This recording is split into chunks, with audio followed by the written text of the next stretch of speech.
Water, nature's gift to man. A constant cycle of rain, springs, and streams unique on planet Earth. Life-supporting water. For the subsistence of man, animals, and plants. Without it, we could not survive. Yet man's dependence on water goes far beyond the quenching of his thirst.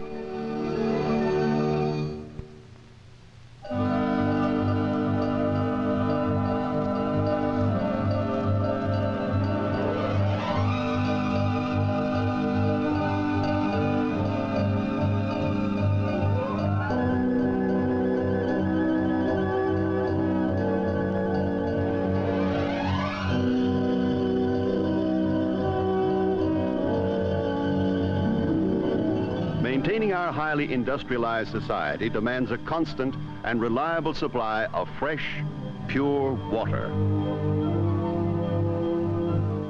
By helping us provide the basic necessity of a clean environment, in washing our clothes and dishes, keeping our homes clean, and in our personal cleanliness.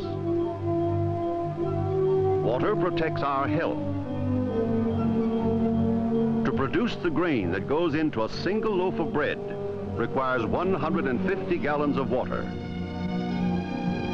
To grow the feed it takes to produce a single pound of beef requires 2,300 gallons of water. An industry also requires water. Each pound of steel needs 35 gallons of water in its manufacturing processes.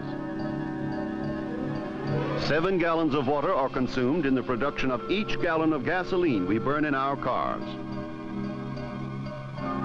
1 cubic yard of concrete contains 25 gallons of water, and 1 mile of superhighways consumes 140 million gallons.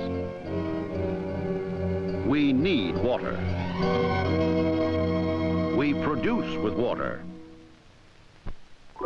And of course, we need water for other things too. We need it to swim in,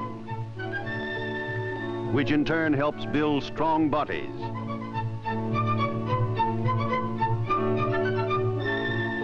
We need it to water ski across,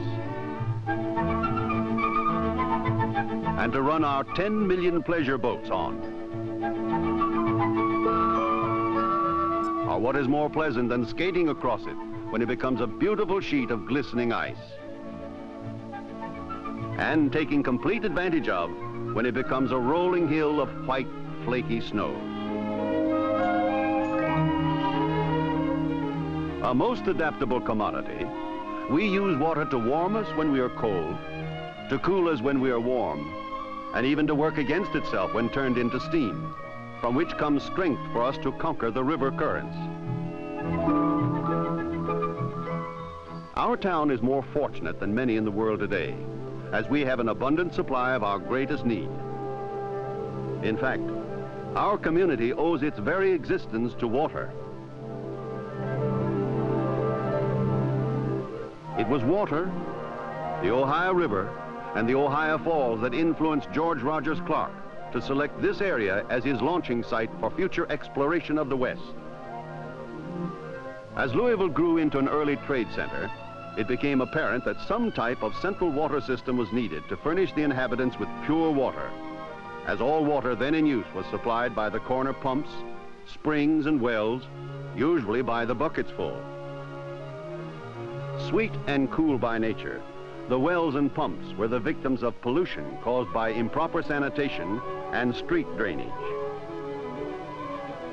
Thus, several years before the Civil War in 1858, the City Fathers, realizing the great need for pollution-free water, organized the Louisville Water Company and capitalized it at $1 million to construct one of the first water companies to be put into operation in the Ohio Valley. Beautifully constructed, and after over a century, still one of Louisville's outstanding landmarks, the new pumping station was capable of supplying our city with 100,000 gallons of water per day through its 26 miles of water mains.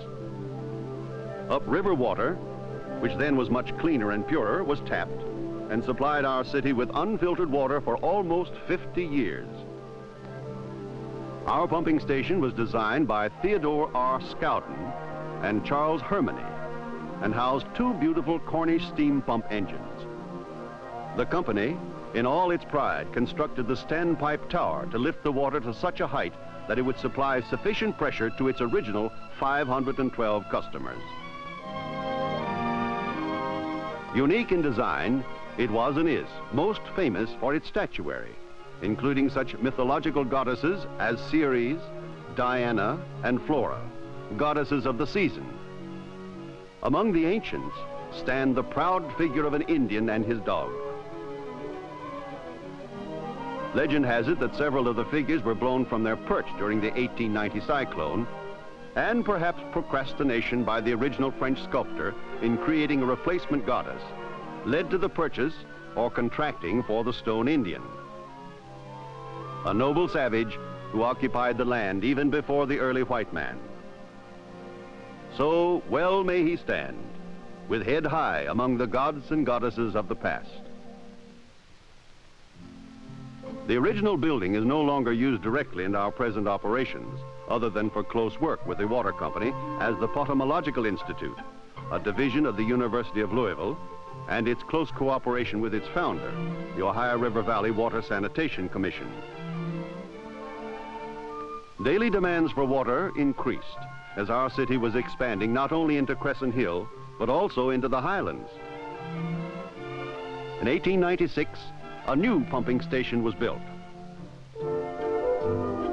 Then, too, there were plans to construct a new reservoir on a hilltop in Crescent Hill. The water company again kept pace, or perhaps we should say kept ahead of the pace, as has always been the company's policy. The new pumping station was cut block by block of Indiana limestone to the architect's specifications, shipped, and carefully put into place, as was the smokestack, which is a part of the steam plant now on standby duty. The pumping station is now operated by electricity, but the steam plant remains a valuable alternate source of power should there be an electrical power failure. If you ever travel the Ohio River just above Louisville, I'm sure you've seen the Louisville Water Company pumping station perched on a bluff, much like a castle on the Rhine. It is here that we make first contact with the water that we use in our daily lives. The stone tower that rises from the river bottom is called the screen tower, so named because that is exactly its function.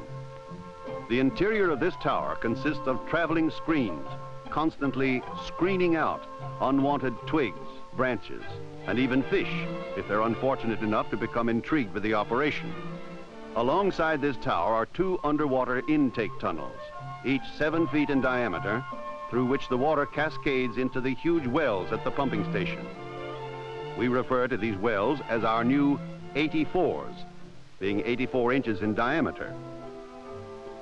From the great capacity of the wells, we can send 240 million gallons of water per day, rushing toward the Crescent Hill Reservoir. This is, of course, more than twice Louisville's daily water consumption. But every improvement we make must have future population growth in mind. Yes, again we're on the move.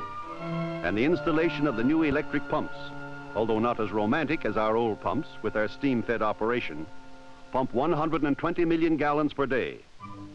The old pump output was 16 million gallons per day. The electric pumps, almost completely automatic, are much more compact and require little maintenance. We don't keep these old steam pumps around just to be nostalgic. After all, they have served us well and still make an excellent standby. We do operate them at least once a year to keep them in good working order. It is quite a thrill to see them in operation again with their many sparkling moving parts, recalling the part they played in the history of our city, such as keeping us supplied with water during the 1937 flood, and quenching the many large fires that could have destroyed us. These are the pumps that for many years served us so well and stand ready now to be called into duty if needed. We have just begun the job of taking care of our thirsty city. So we shall continue step by step, or perhaps we should say drop by drop, as operating a modern water facility of this magnitude, particularly in this section of the Ohio Valley, takes engineering and scientific skills of great competence. Wait now, and try not to get too thirsty, as our pumps are rushing water up the huge pipes under Zorn Avenue. At the present rate of pumping, our glass of water will arrive at the reservoir in just a few minutes. Louisville was the first in the field with a theory of chlorination, but was kept from using chlorine because several of the city fathers had heard that it would poison the water. But after chlorine was used successfully in several eastern cities, its application was then included in the purification process used in Louisville. The new reservoir, as it was called in the early days, had scored an architectural triumph with its cut stone structure and ornate design, even to the placement of the symbolic water pitchers, proudly pointing out the direction of the water inflow and outflow. It was the place to take your best girl on a Sunday afternoon. At the very beginning of the water purifying process, the Louisville Water Company uniquely adds chlorine here at the gatehouse. This is called breakpoint chlorination. Although primarily used to remove unpleasant tastes and odors, by adding chlorine at this point, it destroys algae and toxic materials produced by bacteria. This prevents contamination by microorganisms and viruses before they enter the purification processes. Yes, this breakpoint process protects the health of our community and also affords greater operating efficiency in our purification processes. Chlorination destroys the algae which clog our filters and also removes the iron and manganese. During the winter months, the Ohio River is often muddy. However, much of this mud settles in our 110 million gallon reservoir, which also acts as a settling basin. It is interesting to note that in 1910, our thirsty city consumed only 640,000 gallons of water per day, compared to a maximum output of 136 million gallons today. Our water passes back through the gatehouse and flows into a series of coagulation basins just west of the reservoir. Here, alum is added, and the remainder of the mud will settle to the bottom as another step is completed in our quest for sweet water. As the mud and other impurities settle, the sweeter top water flows off into a trough that surrounds each section of the basin. Periodically, a maintenance crew moves in to clean the equipment and keep it in necessary repair. Of course, only one section is cleaned at a time, as the other sections continue in our never-ending supply of water. The main reservoir is cleaned in much the same manner. As steel equipment must be used in the circulation system of our coagulation basins, rust can present a big problem in rendering a short life to our equipment. We overcome much of this problem with the use of our electro-rust-proofing equipment. With the ERP system, electricity is supplied to the metal parts in measured amounts, thus overcoming iron oxidation. After a period of settling, our water travels under Frankfurt Avenue and into the flocculation basins to be further treated here at our softening plant. Lime and soda ash are mixed with the water as it passes through a tunnel into a higher level through which feeds the main flocculation basins. By circulation through the center risers, the lime flock, having completed its step in purification, settles out. Again, the sweet top water overflows the flocculation basins and finds its way into the filter houses.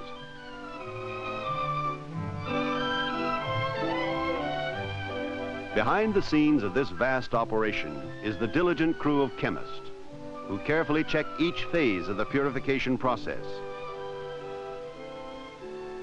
Step by step, numerous checks are made from various samples taken from the phases of purification, beginning with raw Ohio River water and ending with pure water, delightful and satisfying. Samples from the reservoir are coagulated to determine the amount of mud in the water. Here the vacuum pump and the membrane filter technique are used for the detection of coliform bacteria, an indication of water pollution.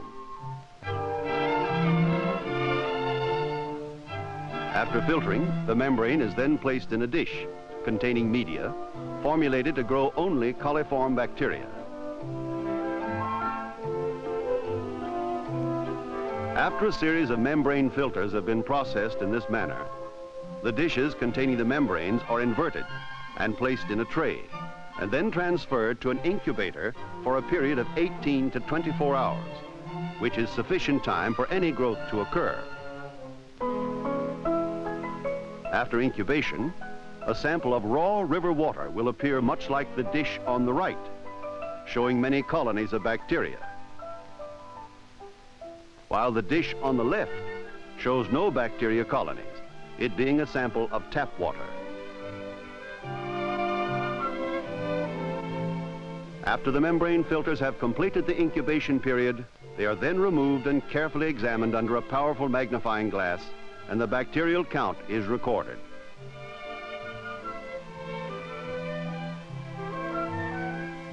The amount of fluorine in the water is determined by a colorimetric test. A control sample is placed in the meter and then compared with samples of raw and purified water. Fluorine is applied to our water to protect the teeth of youngsters.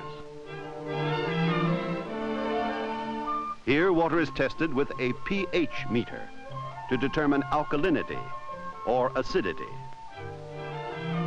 Water too acidic would cause corrosion of the pipes, while water too alkaline results in a scale formation inside the pipes. This titration test determines the degree of hardness. The Louisville Water Company is unique, as it is one of the few cities in the United States that softens the water. Our softening process, although very costly, saves our customers over $100,000 a year in soap and detergents alone.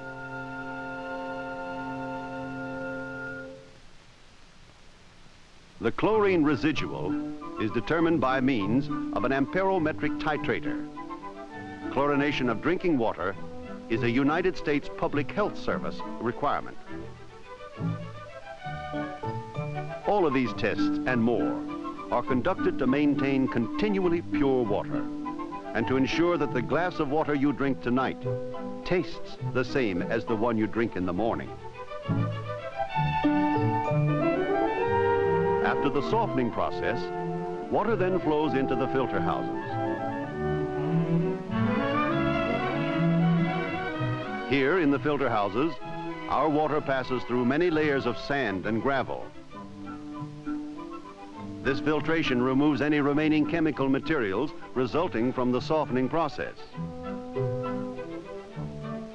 More chlorine is added, and our water then passes into the clear well under this grassy lawn, where 25 million gallons of pure water is stored for immediate use by our many customers.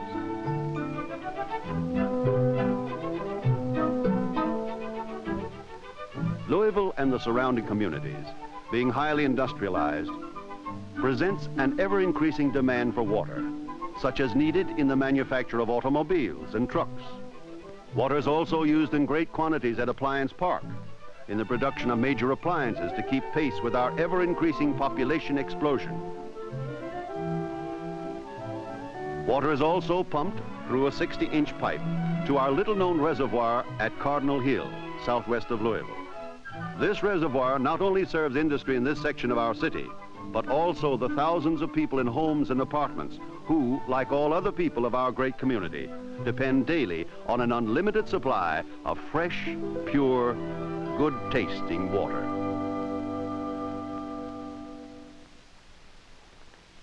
Our Earth contains 326,071,300 cubic miles of water, and 97% of that water is in our oceans and unfit to drink.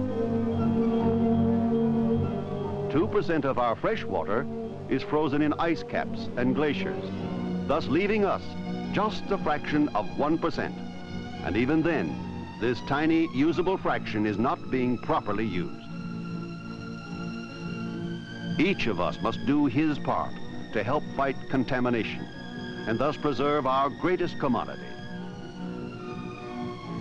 In the next 20 years, the world's demand for water will double. Americans who consume 355 billion gallons a day will raise their requirements to more than 600 billion gallons. It will be 1 trillion gallons by the end of the century. All the rivers run into the sea, yet the sea is not full. Unto the place from whence the rivers come, thither they return again. With this knowledge, the Louisville Water Company will continue its ever-increasing pace in bringing to you of our community the greatest of all necessities, water. Not only in abundance, but also in clean, pure, delightful form.